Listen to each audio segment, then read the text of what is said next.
নমস্কার বন্ধুরা, তোমাদেরকে আমার সৃষ্টিকথা চ্যানেলে অনেক অনেক ফুলের শুভেচ্ছা জানিয়ে আজকের দিনটা শুরু করছি।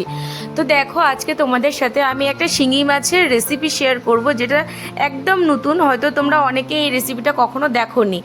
যাই হোক, দেখো অনেক গাছে গাছে ফুল ফুটেছে, আর একটা কুমড়ো ফুলও ফুটেছে। তো বড়া খেতে বেশ ভালো লাগে, কিন্তু একটাই যেহেতু ফুটেছে আমি তুলবও না, কারণ ছোটোবেলায় শুনেছিলাম যে হচ্ছে গাছে একটা ফুল বা ফল তুলতে হয় না, তারা হচ্ছে সন্তানের মতো।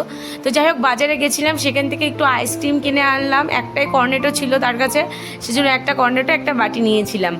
আর নিয়ে এসেছিলাম শিঙি মাছ। শিঙি মাছটা, আরেকটা কথা বলি, রাস্তার ধারে আস্তে আস্তে খুব সুন্দর ফুলগুলো দেখলাম, তাই সেটাকে ক্যাপচার করে নিলাম। আর হচ্ছে দেখো, আইসক্রিম খেয়ে এই যে শিঙি মাছগুলো কেটে বেছে ধুয়ে একদম ভেজে নিয়েছি। আর এখানে আলু, পেঁয়াজ, সব কিছু, টমেটো আর পেঁয়াজ, রসুন, আদা, জিরে বাটা, তার সঙ্গে গরম মশলা, হলুদ, লবণ দিয়ে তরকারিটাকে চাপিয়ে দিচ্ছি। চাপাই দেওয়ার পরে সেটাকে নেড়ে চেড়ে একটু এই যে জল দিয়েছি, জল দিয়ে ঢাকা দিয়ে দেবো।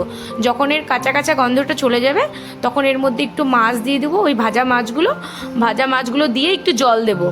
তাহলে হচ্ছে মাছের যে ভেতরে ফ্লেভারগুলো ঢুকবে। আর এই যে দেখো, পুচকুর জন্য খাবার বানিয়ে নিচ্ছি, মিষ্টি আলু দিয়ে, টমেটো দিয়ে, একটা শিঙি মাছ দিয়ে তার জন্য ঝোল করে নিচ্ছি। আর এদিকে আলু কলাও ভাজে রাখছি। তো যাই হোক, এবার দেখো এটা হয়ে এসছে অনেকটাই, আর এইদিকে ওটাও হচ্ছে এক সাইডে। তো তোমাদেরকে বলি, হচ্ছে এই রান্নাবান্নার রেসিপিগুলো যদি ভালো লাগে আমাকে লাইক করো, সাবস্ক্রাইব করো। আর দেখো, এই যে মাছগুলো দিয়ে দিলাম, আমি জলও দিয়ে দিয়েছি। এবার এটা ঢাকা দেবো, তাহলে ফ্লেভারগুলো মাছের মধ্যে ঢুকে যাবে। আর ঢুকে যাওয়ার পরে যখন একটু তেল ছেড়ে ছেড়ে আসবে, ওটাকে কষিয়ে আর লাস্টের দিকে সামান্য একটু জল দিয়ে আমি নামিয়ে নেবো। আর এই যে এখানে পুচকুর দেখো ঝোলটা হয়ে গেছে, আলু কল্লা ভাজাও তো হয়ে গেছে, একটু আগেই দেখালাম। আর দেখো এই যে ফুটে এসছে, প্রায় হয়ে এসছে। আর দেখো, এটা একদম লাস্ট, একদম লুক যেটা বলে, কেমন হয়েছে তোমরা বলো।